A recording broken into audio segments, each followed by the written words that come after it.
Welcome to Wisdom for the Present, where we take ancient truth and bring it into clear, modern understanding.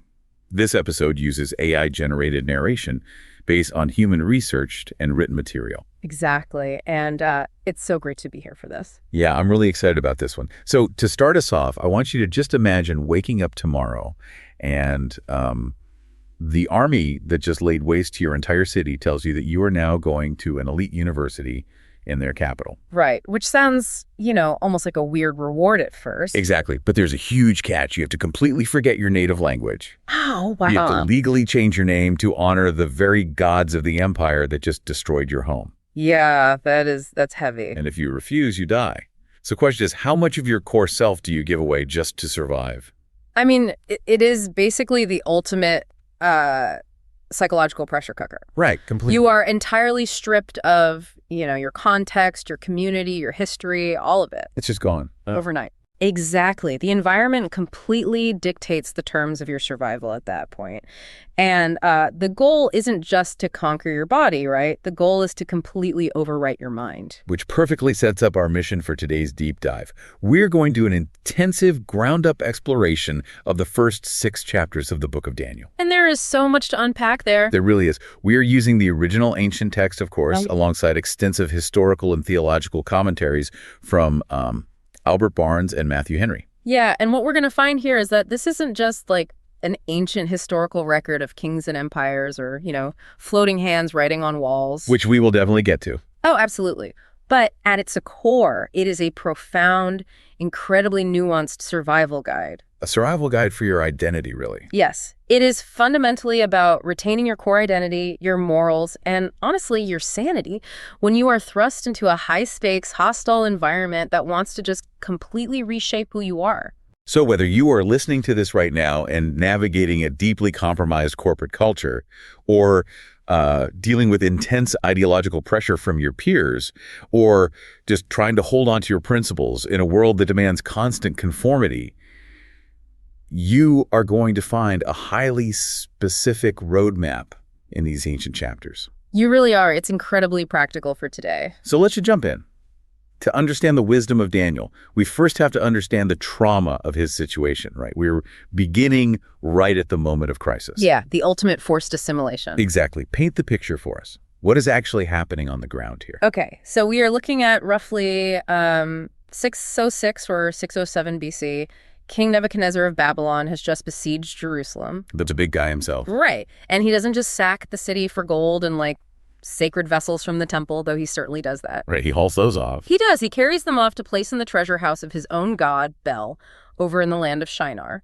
But he also executes this very specific, calculated imperial strategy. What's the strat? Well, he orders his chief eunuch to take the best, the brightest, and the most physically flawless youth of the Israelite nobility as captives back to Babylon. So he's targeting the absolute top tier of the next generation. Exactly. And among them are 4 teenagers: Daniel, Hananiah, Mishael, and Azariah. It is entirely psychological warfare. I mean, he is draining the intellectual and aristocratic talent from his enemies. He really is. He's basically saying, I'm not just going to defeat you militarily. I'm going to take your future leaders and use their brilliance to build up my own empire. Which is devastating. It's a brilliant, if utterly ruthless, way to ensure a conquered nation never rises again, right? You just take their brain trust. Precisely. And Albert Barnes points out in his commentary that the Chaldeans, who were the ruling class of Babylon, were renowned throughout the ancient world for their sciences. Like astronomy and stuff. Yeah, advanced astronomy, architecture, linguistics, and, what we would call astrology or arcane magic. Right. So Nebuchadnezzar's goal is to put these captive youths through a total systematic identity wipe. Just a complete factory reset. Basically, yeah.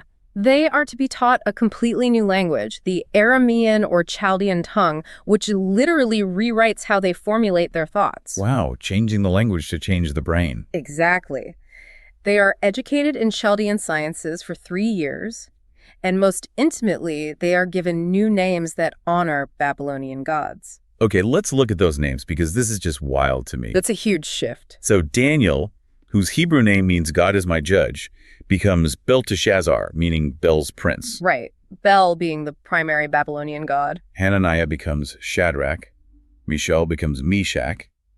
And Azariah becomes Abednego, which translates to a servant of the god Nebo. Yeah, it's very deliberate. They're literally having their old identities erased and replaced with labels that dedicate them to the very idols of their captors. Which is just a constant psychological weight. I mean, every single time someone calls them by name in the hallway, they're being forced to acknowledge a Babylonian deity. Matthew Henry's commentary really emphasizes that this wasn't just a generous, educational scholarship program. Like it wasn't a study abroad trip. Not at all. It was a systematic, weaponized attempt to make them forget their religion and their homeland. And the crown jewel of this conditioning program is that they are given a daily provision of the king's own delicacies and wine. Oh, the food. The famous king's meat. Yes. And the psychological tactic here is comfort. The goal is to make them so comfortable, so indebted to the luxurious Babylonian system that they willingly and happily surrender their past. Okay, let's pause right here because this is where I really need to push back. I'm looking at the text, and Daniel and his friends accept the new names, right? Right. They don't seem to fight that. They don't fight it at all. They learn the new language. They study the Chaldean sciences, which, let's remember, includes learning pagan astrology. Yep, they go through the whole curriculum. But then the text says Daniel purposed in his heart that he would not defile himself with the king's rich food and wine. That's where he draws the line. Wait a minute, though. If it's about not endorsing their religion, he already accepted a name that literally praises the god Bel. It seems like a weird place to draw a boundary, I agree. Why is a plate of meat the deal breaker, but your very name isn't? Isn't that totally contradictory? Well, it looks completely contradictory to the modern eye, for sure. But this is where the mechanics of ancient culture and psychology intersect perfectly. Okay, explain that to me. Both Barnes and Henry zero in on this exact tension. Why the food? Well, a name is an external label. It is forced upon you by others. You can't control what people call you. Right. Daniel cannot control what the guards and the teachers call him. But eating the king's meat was a fundamentally different act. In the ancient Near East, the king's meat was invariably offered to idols first as a libation or dedication. Oh, so it had a religious ritual attached to it. Exactly. Furthermore, it likely contained meats explicitly forbidden by Jewish dietary law, prepared with the blood still in it. So it's not just a health kick. I think a lot of people read this and think Daniel was just inventing a vegan diet for health reasons. No, not at all. It's a theological trap. But it goes even deeper than the religious rules. To eat from the king's table, to consume the king's wine, was to enter into a covenant of loyalty. Like signing a contract. Yes, it was an internal ingestion of the empire's values. Daniel recognized the difference between enduring an external imposition like a name or a curriculum and committing an internal compromise. That is a massive distinction. By refusing the food, Daniel preserved his internal locus of control. He was essentially drawing a line in the sand and saying, you can control my schedule, you can control my geography. You can even control what syllables people use to address me. Exactly, but you cannot control my conscience. I will not internally digest your covenant. That distinction between external compliance and internal compromise is fascinating. Mm-hmm. If we translate that to today, it completely changes how we view our environments. Because we all face our own versions of the king's meat. Think about the boiling frog effect in modern corporate culture. Right, the slow acclimatization. It never starts with a demand to worship a golden statue. It starts with micro-compromises. First, your boss just asks you to use a slightly different, more optimistic accounting term on a quarterly spreadsheet. Yeah, just tweaking the numbers a bit. It's not technically lying, it's reframing. So you do it. You're acclimatizing to the pressure. Right. Then 6 months later, you're at a lavish steak dinner paid for by the company where the client is being actively lied to about the capabilities of a software product. And you just sit there. And you stay silent so you don't ruin the deal because, well, you like the perks. You like the dinner. You haven't publicly renounced your morals, but you've already eaten the king's meat. That's a great way to put it. It's those subtle, creeping ways an environment pays you to sell out your core values for a seat at the executive table. Which is why the method Daniel uses to resist is so crucial. The text explicitly notes that Daniel purposed in his heart before the crisis hit. He decided in advance. He didn't wait until the roasted meat and the wine were sitting under his nose, smelling delicious, to decide what his principles were. He predetermined his boundaries in the quiet before the pressure was applied. And I want to highlight how he enforces this boundary, too. Because he doesn't act like a self-righteous martyr. No, not at all. He doesn't flip the dining table over and scream about Babylonian idolatry. He goes to the prince of the eunuchs, a man named Ashpenaz, whom God had brought him into favor with, and then to the steward, Melzar. He uses the proper channels. He politely, almost diplomatically, asks for a 10-day trial.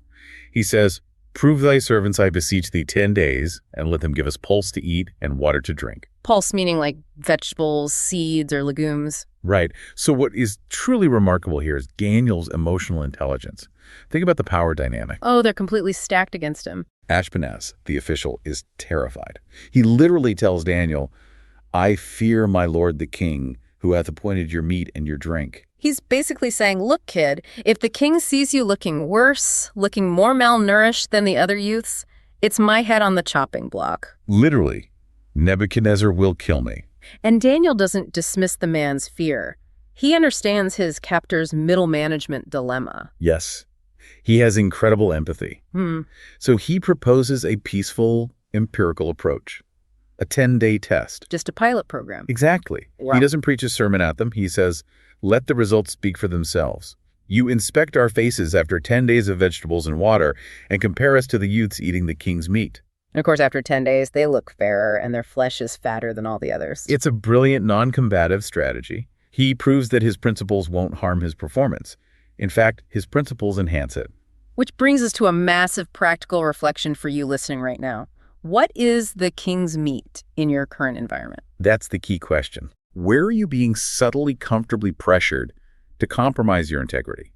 And more importantly, how can you propose a 10-day pulse and water boundary? Right. How do you push back respectfully? How can you draw a hard line to protect your conscience without throwing a tantrum and needlessly burning bridges? Well, that boundary preservation pays off exponentially for them. At the end of their 3 years of intense Chaldean training, they are brought before King Nebuchadnezzar himself for their final examination. The big oral exam. Yeah, and the king finds them not just adequate, but 10 times better than all the magicians and astrologers in his entire realm. 10 times better. That's a huge margin. It is.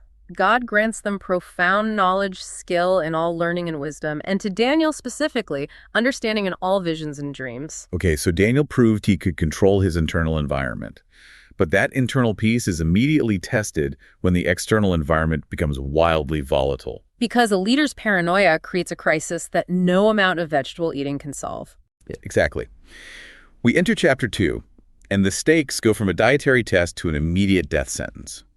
Nebuchadnezzar has a terrifying dream. He does. And this isn't just, a bad night's sleep. His spirit is deeply troubled. His sleep breaks from him. Like waking up in a cold sweat. Right. But when he wakes up, the exact details of the dream have completely vanished from his conscious mind, leaving only the lingering, crushing terror. That's the worst feeling. It is. So he calls in his entire brain, trust, his Chaldean magicians, his astrologers, and his sorcerers, and he makes this unprecedented, seemingly impossible demand. What does he ask for? He says they must not only interpret the dream, but they must tell him what the dream was. This is the ultimate toxic boss move. I'm furious, and I demand that you fix it, but I'm not going to tell you what I'm furious about. Basically, yeah. And by the way, if you don't guess right, I'm going to literally tear you limb from limb and turn your house into a public restroom, because that is exactly what the text says. It's intense. He threatens to have them cut in pieces and their houses made a dunghill. Albert Barnes points out in his notes that this gruesome, horrifying threat perfectly matches the historical reality of Nebuchadnezzar's cruelty. So he wasn't just bluffing. No, we know from other ancient historical records that he was not a man making empty threats. He blinded kings, he executed people in cold blood, he roasted rebels in fires. Wow. He was an absolute despot with a massive ego and unchecked power.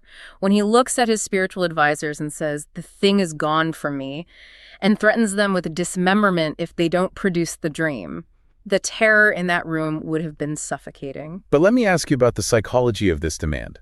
Was Nebuchadnezzar genuinely suffering from amnesia, or was he secretly remembering the dream and just using this as a sadistic loyalty test to expose these magicians as frauds? That's an interesting theory. Because if you think about it, he's paying these guys exorbitant amounts of money to be his spiritual hotline to the gods. It's an excellent question, and commentators have debated the mechanics of it. But Barnes argues persuasively, and the text strongly implies, that the dream had genuinely departed from him. Like it actually just faded away. Yeah, we have all experienced that neurological phenomenon, waking up from a nightmare with a racing heart, a cold sweat, a lingering sense of absolute dread, but absolutely no narrative memory of the plot. Right, you just wake up feeling terrified, but you don't know why. Exactly. The magicians, panicking, make a perfectly logical, rational point. They say, "Tell thy servants the dream, and we will show the interpretation." Which is fair. It is. They were interpreters of signs. They had books and charts for interpreting symbols. They were not mind readers. But Nebuchadnezzar realizes something profound in that moment. It's a moment of dictatorial clarity.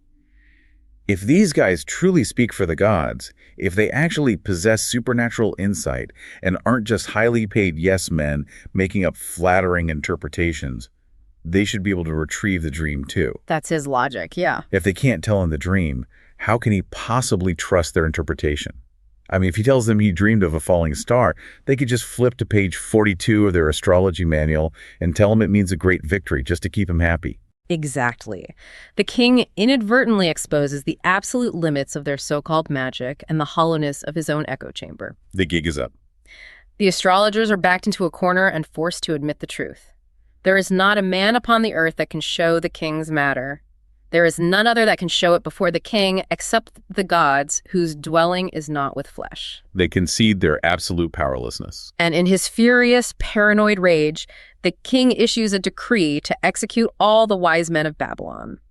This sweeping execution order includes Daniel and his 3 friends, even though they weren't even invited to this midnight meeting. This is the nightmare scenario we see echoed in toxic systems today, dealing with impossible demands from completely irrational leadership. It happens all the time. It's like a CEO who demands you solve a massive company-destroying crisis without giving you any data, any budget, or any resources, and threatens to fire your entire department by 509 BOPM if you fail. The pressure is just immense. So what are the mechanics of Daniel's response? When the royal executioner, Arioch, shows up at his door to kill him, Daniel doesn't panic. This is where Daniel's training in emotional regulation and his internal locus of control truly manifest. When faced with imminent, unjust death, he responds with counsel and wisdom. He keeps his cool. He asks Arioch, "Why is the decree so hasty from the king?" He gathers the data. Then he goes directly to the king and calmly asks for time. He asks for a stay of execution so he can show the king the interpretation. And miraculously, the king grants it. Which is wild, considering he just accused the other magicians of trying to buy time to stall him. It is wild. But Daniel has clearly built up such a reservoir of competence and composure that the king gives him the night. And then Daniel does something critical. He doesn't go back to his room, lock the door, and try to solve it alone through sheer intellectual horsepower. No, he leverages his community. Right. He goes home and gathers Hananiah, Mishael, and Azariah. He tells them the situation so they can seek the mercies of the God of heaven concerning the secret, that they should not perish with the rest of the wise men. It's the mechanics of community in crisis. They pray together, and that very night, the secret is revealed to Daniel in a night vision. And when Daniel gets the answer, he bursts into this beautiful poetic song of praise. He acknowledges that God changes the times and seasons, that he removes kings and sets up kings. A very profound moment. But the most striking psychological moment for me is what happens the next morning when he stands before Nebuchadnezzar. Daniel has the answer. He has the golden ticket that is going to save his life and instantly make him the most powerful advisor in the greatest empire on earth. Right, he holds all the cards. Does he walk in swaggering? Does he leverage it for personal glory? Far from it. He exhibits radical, almost jarring humility. How so? The king looks at him and asks, "Art thou able to make known unto me the dream which I have seen and the interpretation thereof?" And Daniel immediately defers all credit. He passes the buck, but in a good way. He says, "The secret which the king hath demanded cannot the wise men, the astrologers, the magicians, the soothsayers show unto the king. But there is a God in heaven that revealeth secrets." Wow. And then he adds this crucial caveat. "But as for me, this secret is not revealed to me for any wisdom that I have more than any living." That is incredible. Yeah. He explicitly disclaims his own brilliance. He refuses to take the credit. He essentially tells the most powerful man in the world, "I'm not smarter than the guys you just ordered to be killed. I just have access to a different source. It is the ultimate antidote to the hubris that infects the Babylonian court. And then he tells the king the dream. Oh, let's talk about the dream. He describes a terrifying, colossal vision of a giant statue. The head is of fine gold, the chest and arms of silver, the belly and thighs of bronze, the legs of iron, and the feet a fragile mixture of iron and clay. So it gets weaker as it goes down. Exactly. And as the king watched in the dream, a stone, cut out of a mountain without hands, struck the statue on its fragile feet of iron and clay, smashing the entire colossal structure into dust that blew away in the wind. Just pulverized it. Yes.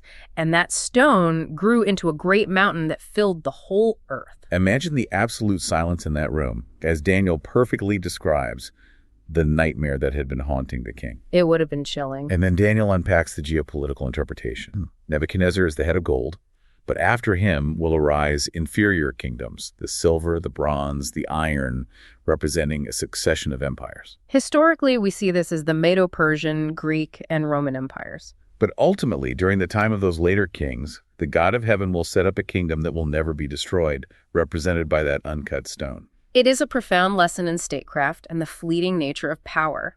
Nebuchadnezzar is so overwhelmed, so completely blown away by the accuracy of this revelation, that the absolute monarch of the ancient world falls on his face and pays homage to a captive Hebrew youth. It's a complete role reversal. He acknowledges Daniel's God as a God of gods and a Lord of kings. Daniel is immediately promoted to rule over the whole province of Babylon and made chief of the governors over all the wise men. But look at Daniel's character in the aftermath of success. When you achieve a massive breakthrough, or when you solve an impossible company-saving problem at work, do you hoard the credit? Most people do. Right. Or do you, like Daniel, acknowledge the team, the circumstances, and the higher inspiration that got you there? Because Daniel doesn't just take the promotion and forget his roots. No, the text specifically notes that Daniel requested of the king, and he set Shadrach, Meshach, and Abednego over the affairs of the province of Babylon. He brings his community up with him. He doesn't forget the friends who prayed with him in the dark when the executioner was at the door. But peace in Babylon is always temporary. The external environment shifts again. We move into chapter 3, and we see the empire strike back. Right. It's one thing to quietly eat vegetables in a dining hall. It's another to publicly, visibly defy the state machinery. Exactly.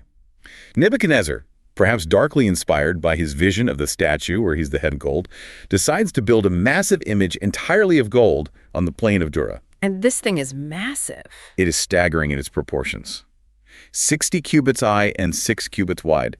That's roughly 90 feet tall and 9 feet wide. Like a 9-story building. It is a towering, glittering monolith designed to inspire absolute awe and terror. He summons all the princes, the governors, the captains, the judges, the treasurers, the counselors, and all the rulers of the provinces for a massive dedication ceremony. It is a bureaucratic loyalty oath, a highly choreographed public test of allegiance. A herald cries aloud that when the massive orchestra plays the cornet, flute, harp, sackbut, psaltery, and dulcimer, everyone must fall down and worship the golden image. And the penalty for noncompliance is immediate. Yes. Whoever does not fall down and worship will be cast into the midst of a burning fiery furnace. The mechanics of systemic compliance are on full display here.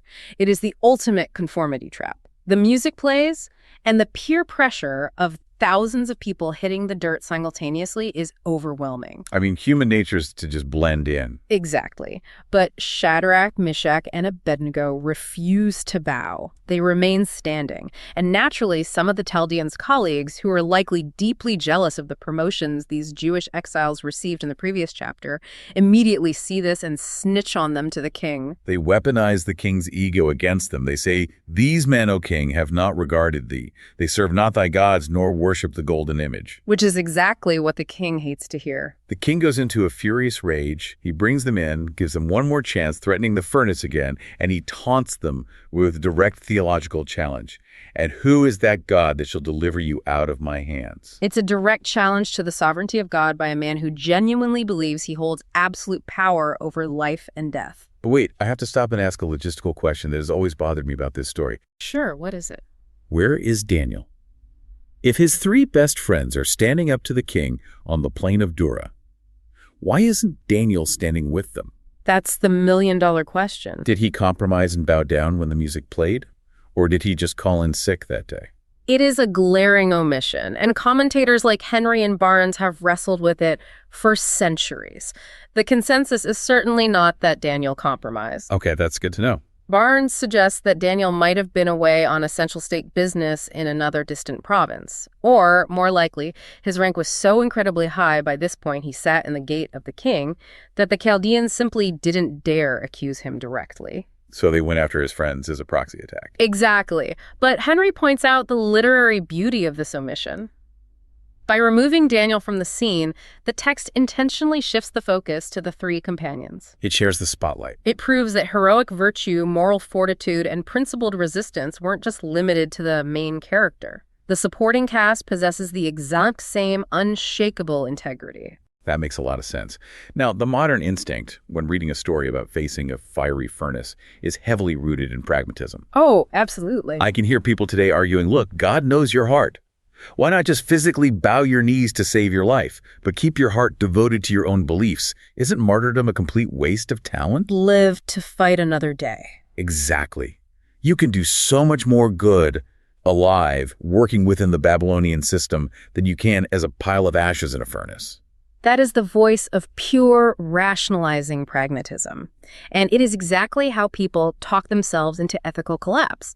But Matthew Henry's analysis of their response is brilliant. He calls these three men champions. I love that. Look at the mechanics of their defiance. They don't insult the king. They don't throw a hysterical fit. They keep their temper perfectly. They say to the most terrifying man on earth, "Oh, Nebuchadnezzar, we are not careful to answer thee in this matter." Which basically means we don't need time to deliberate and we don't need to formulate a clever diplomatic excuse. Exactly. And then they deliver what is arguably the pinnacle of the entire book's wisdom. They say, "If it be so, our God whom we serve is able to deliver us from the burning fiery furnace, and he will deliver us out of thine hand, O king.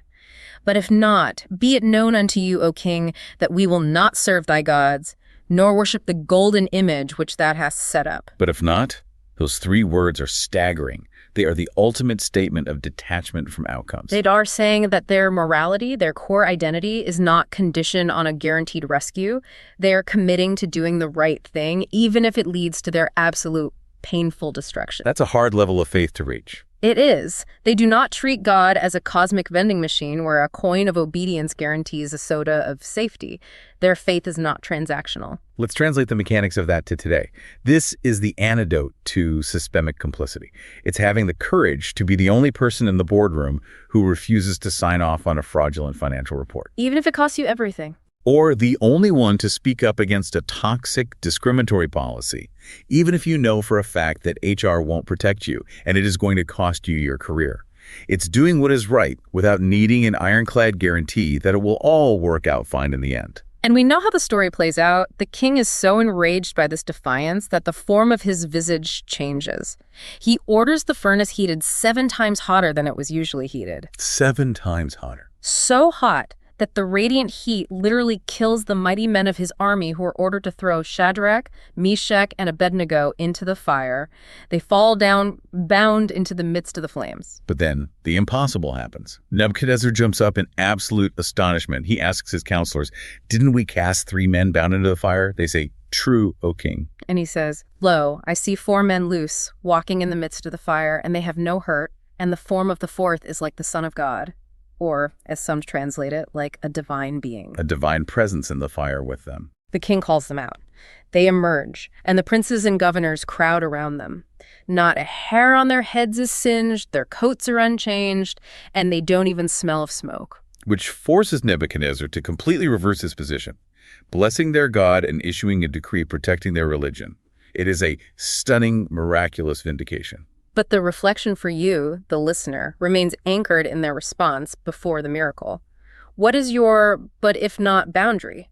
Can you commit to your principles even if you know you won't be magically saved from the professional or social consequences? It requires a profound psychological shift from outcome-based thinking to identity-based thinking. I'm going to do this because it is who I am, regardless of what happens to me. Precisely. So we have spent 3 chapters seeing how the captives handle immense pressure, threats, and forced assimilation. Right. Now, as we move into the events of chapters 4 and 5, the text executes a brilliant structural pivot. It completely flips the script. It stops showing us how the captives survive, and it starts showing us how the conquerors handle success. Well, this is the good part.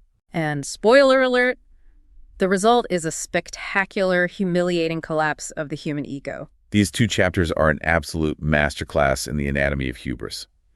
Let's break down the mechanics of what happens to Nebuchadnezzar in chapter 4.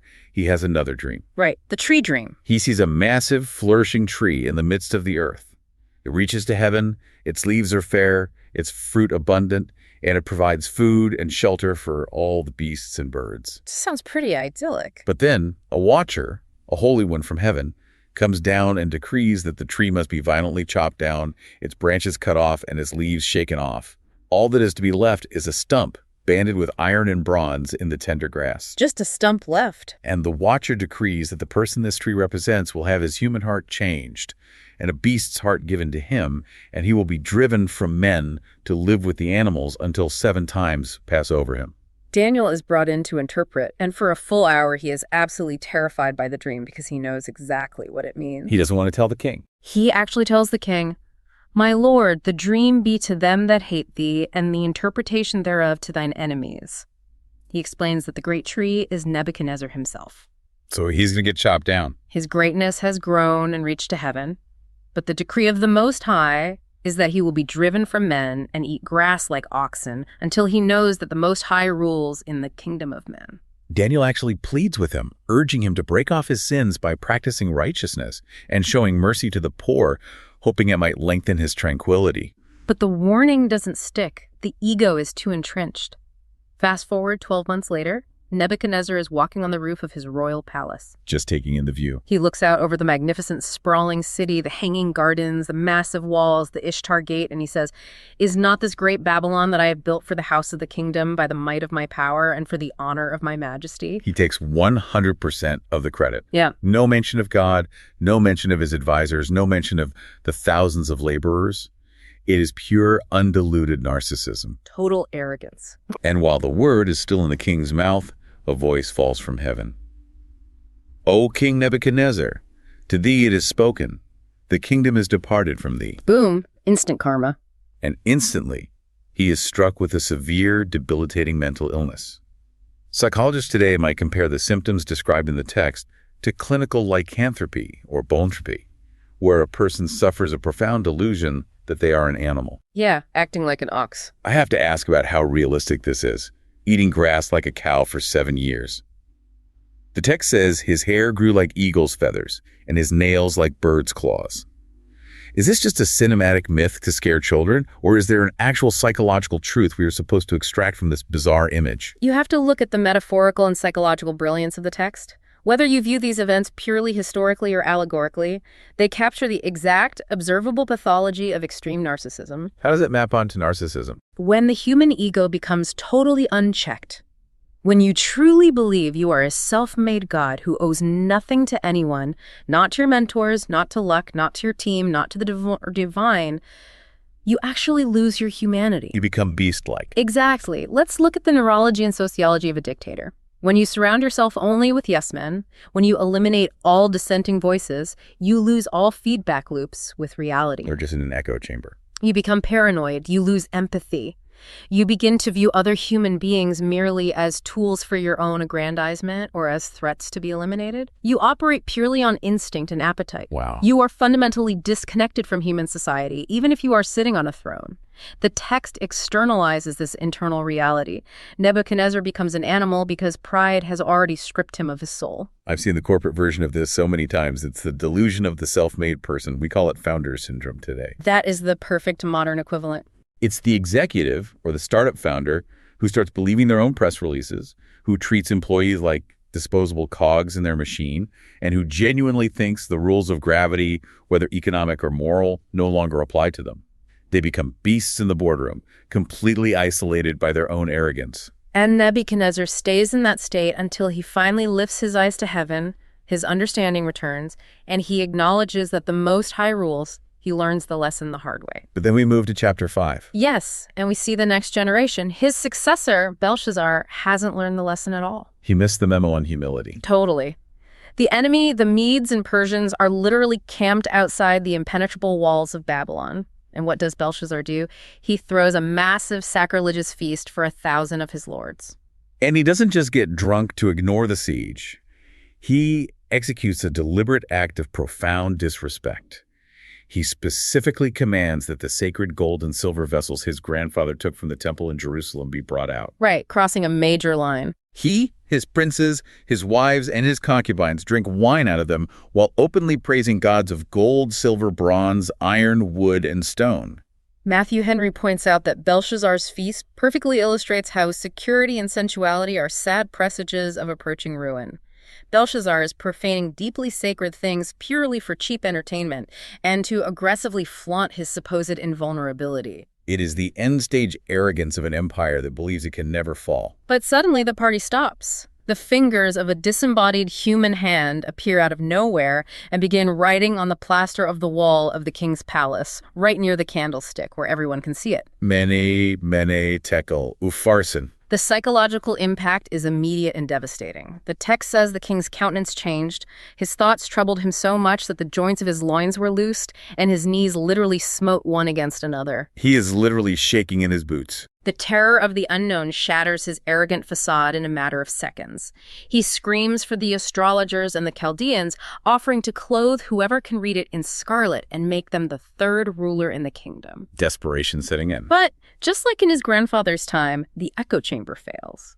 None of the wise men can read the writing or make known the interpretation. Finally, the queen mother, likely remembering the days of Nebuchadnezzar, enters the banquet house and reminds Belshazzar of a man named Daniel who had an excellent spirit, knowledge, and understanding. Daniel is brought in. He is now an older man, likely in his 80s. A seasoned veteran. And he does not hold back. He refuses the king's gifts. Let thy gifts be to thyself, and give thy rewards to another. And then he delivers a devastating critique. He just lays into him. He reminds Belshazzar of how Nebuchadnezzar's pride led to his humiliation. And then he says the most piercing words. And thou, his son, O Belshazzar, hast not humbled thine heart, though thou knewest all this, but hast lifted up thyself against the Lord of heaven. Daniel points out that Belshazzar used the sacred vessels to praise dead idols, but the God in whose hand his very breath is, he has not glorified. And then Daniel translates the Aramaic words on the wall. What do they mean? Me. God hath numbered thy kingdom, and finished it. Tekel. Thou art weighed in the balances, and art found wanting. Peres, which is the singular of Upharsin, thy kingdom is divided and given to the Medes and Persians. It is a swift and brutal judgment, and that very night, Belshazzar, the king of the Chaldeans, is slain, and Darius the Median takes the kingdom. The impenetrable city falls. The goldy head of the statue from chapter 2 is smashed. The practical application here for the modern listener is finding the antidote to hubris. If unchecked pride turns you into a beast and destroys your kingdom, what keeps you human? That's the real challenge. It is radical, daily gratitude. It is the active, deliberate practice of acknowledging the mentors, the team, the historical timing, the luck, and the divine providence that contributed to your success. It's a deeply sobering thought. I want you, listening right now, to imagine that your own life is being weighed in the balances today. That's a great exercise. If your character, your humility, and your gratitude were weighed right now against the resources, the opportunities, and the privileges you've been given, would you be found wanting? Are you building a little kingdom purely for your own glory, or are you serving a purpose larger than yourself? Which brings us perfectly to the final chapter of our deep dive. Empires have literally fallen. Babylon is gone. The map has been redrawn. The entire geopolitical landscape has shifted. The Medes and Persians are in control. But one thing remains remarkably constant. Daniel. It's amazing when you think about it. Daniel outlasts the very empire that enslaved him.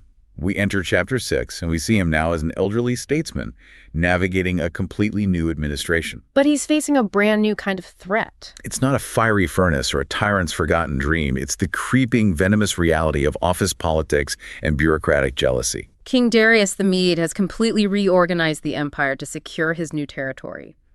He sets up 120 local princes or satraps over the whole kingdom, building up his middle management. To oversee them and ensure the king suffers no financial loss, he appoints 3 presidents.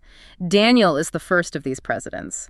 The text tells us that Daniel was preferred above the presidents and princes because an excellent spirit, was in him. He's just naturally the best guy for the job. He was so exceptionally competent, honest, and reliable that King Darius actually plans to put him in charge of the entire realm. And of course, the other politicians absolutely lose their minds. They are fiercely jealous. They can't stand that this 80-year-old Jewish exile from a conquered nation is going to be their boss. It drives them crazy. So they conspire. They try to find some dirt on him and ruin his career. They audit his accounts. They scour his emails. Well, the ancient equivalent, they look for any administrative error, any hint of corruption.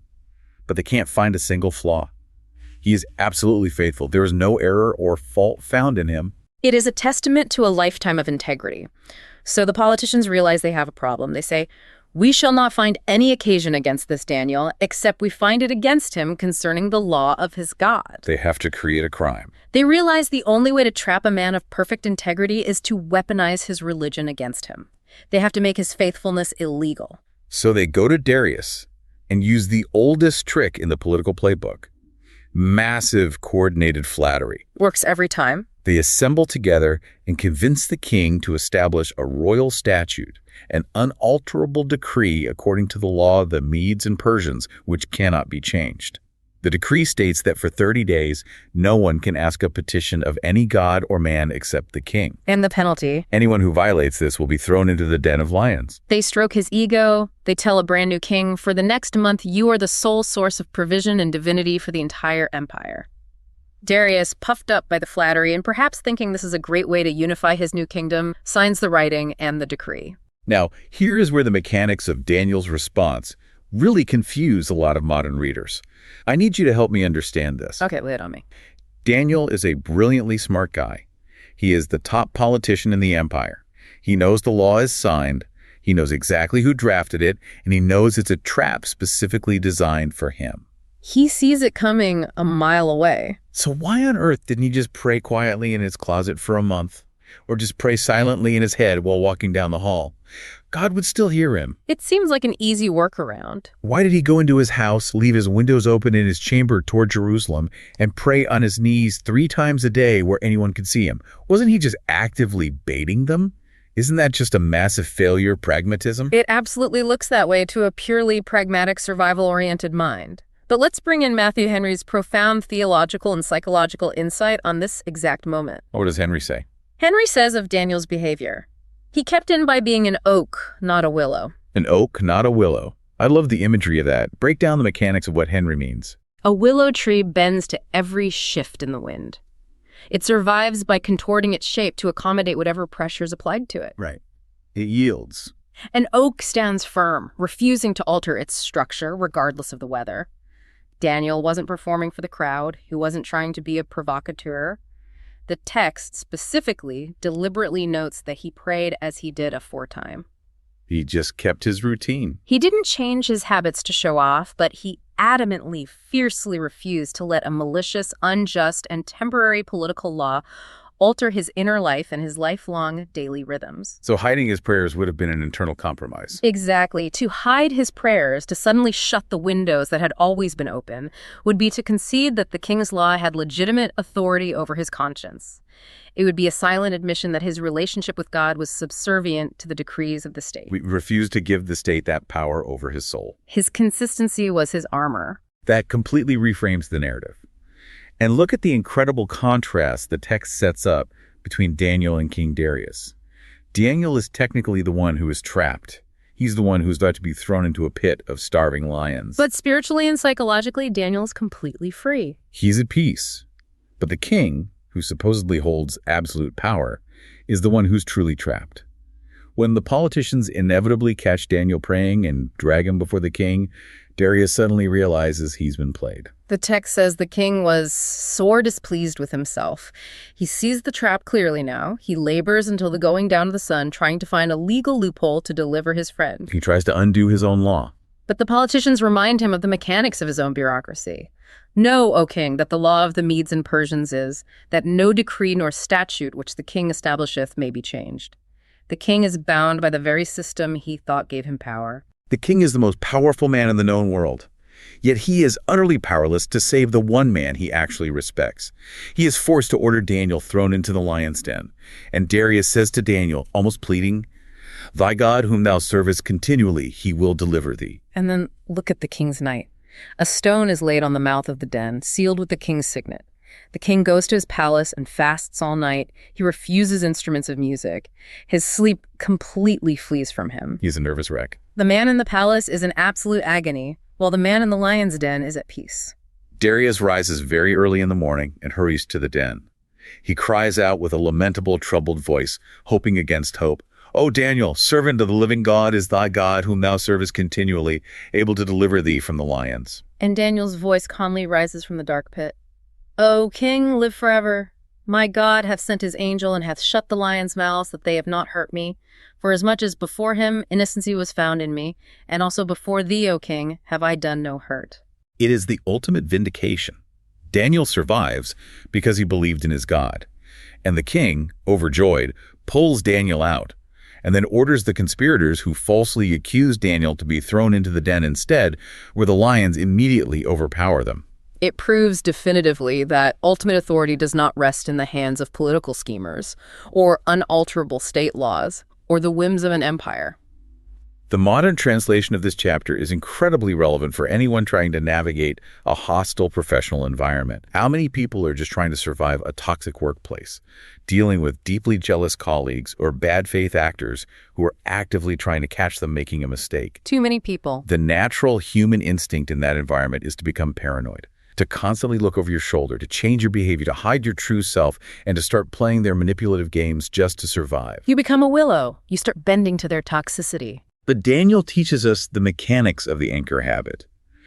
When the world around you is chaotic, when people are actively plotting against your success, you don't need a grand, complex, new strategy to outmaneuver them. You don't need to play their game. You need your daily, centering routine. You need to do what you did aforetime. You need to maintain your connection to your core identity. That is the practice I want to leave our listeners with today. What is your open window? What is the non-negotiable daily practice in your life? That's a profound question. Maybe it's a morning meditation in the quiet of your kitchen. Maybe it's a long walk without your phone. Maybe it's a dedicated time of prayer, a creative pursuit, or a rigorous workout. What is the thing you refuse to compromise?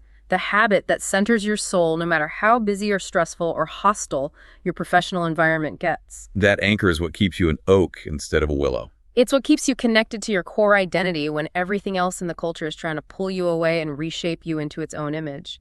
Okay, let's step back and weave these massive threads together. We have covered an incredible amount of ground today. We really have. We've gone from the dietary boundaries of a captive teenager in Chapter 1 to the unwavering open window prayers of an 80-year-old statesman in Chapter 6.